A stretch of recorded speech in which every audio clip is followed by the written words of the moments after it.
เดินทางมาเป็นเรื่องหน้าบุญมาฉลองศรัทธาในช่วงเช้านี้ในมื้อนี้ก็มีหลายงานหลายทางไปหลายทางบางรูปบางองค์บางอาจารย์บางเนี่ยท่านก็เดินทางไป2 คนนั่นเองก็หลายองค์ก็ตอนแรกเพิ่นจะมาห่วงฉลองศรัทธาในตอนแรกเนาะญาติโยมอันนี้ก็แจ้งว่าละว่าลงให้ศรัทธาตนญาติโยมเฮาท่านทั้งหลายได้หับรู้หับทราบได้เข้าใจนำลำดับการลำดับวาระพิธีในตอนเช้าของมื้อนี้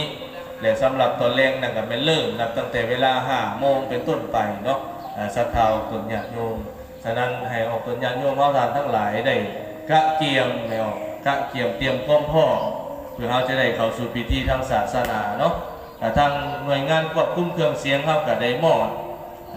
ดเครื่องเสียงเนาะมอดเสียงขออภัยมอดเสียงดนตรีหมดเสียงดนตรีเพื่ออาจจะได้เข้าสู่พิธีทางศาสนาฉะนั้นให้ออกตนญาติโยมเขาได้เดินทางมาแล้วจะพร้อมพากันนั่งเขานั่งประจำที่ประจำบอนเขานั่งประจำที่ประจำบอนในการกะเตรียมพร้อมเข้าสู่พิธีทางศาสนานี้ฉะนั้นก็ต้องขออภัยน้ำญาติน้ำโยมน้ำพ่อแม่ครูบาอาจารย์ที่ได้มีความลาซ่าซักซ่าสักหน่อยนึงอะไรเนาะแล้วก็ทั้งญาติทั้งโยมทั้งเจ้าภาพเจ้าศรัทธาเฮาทั้งหลาย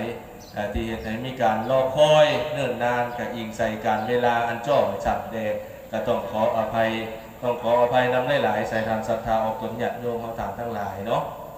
ฉะนั้นในขณะนี้ได้เวลาอันจะได้เข้าสู่พิธีทางศาสนาขอให้ญาติโยมเฮาทั้งหลาย